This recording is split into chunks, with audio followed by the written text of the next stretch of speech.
Marcel Gautherot, The Completed National Congress Palace, Brasilia, 1960, described for the visually impaired. This black and white photograph presents a strong architectural composition characterized by sharp lines, geometric forms, and a clear interplay between light and shadow.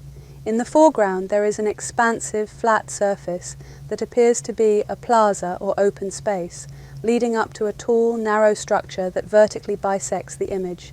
The texture of the plaza suggests it may be paved with rectangular stone or concrete tiles, arranged in a linear pattern that draws the eye toward the building.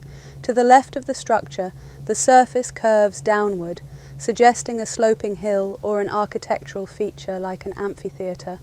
The central building is composed of what appears to be rough stone, and its texture stands in contrast to the smooth, reflective glass facade of the low-lying building to the right. This building exhibits a flat roof and is adorned with regularly spaced windows that offer a rhythmic repetition across its surface. The perspective is dramatic, emphasizing the vastness of the open space in comparison to the human figures seen in the distance.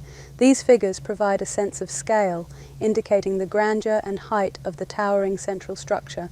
The photograph captures a clear sky with minimal clouds, which contributes to the stark contrasts and sharp clarity of the architectural forms. The light and shadow play a significant role in this image, creating a dynamic range of tones that give depth and dimension to the architectural elements. The shadows are crisp and pronounced, indicating that the photograph was likely taken when the sun was at a high angle, possibly around midday. Context.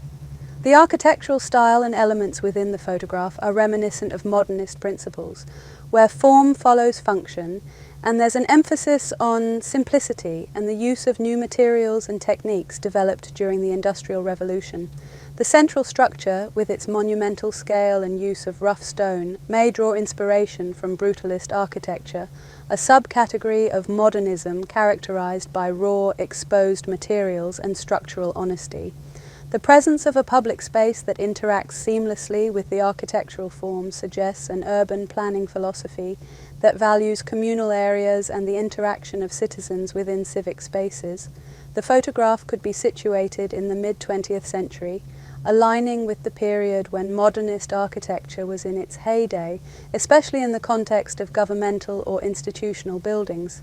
The human figures in the distance might indicate the building's function as a gathering place or a point of interest, which could imply that this is a site of cultural or political significance. Given the grandiose nature of the structure, it could be a capitol building, museum, or another form of a public institution designed to evoke a sense of awe and civic pride. This style of architecture and the approach to urban space reflect a period in history where there was an optimistic belief in progress and the power of design to influence society. The starkness and clarity of the image, combined with the building's imposing form, are a visual manifestation of the ideals of order, progress, and collective identity that were often communicated through architecture during the mid-20th century. For art lovers, by art lovers, share and subscribe.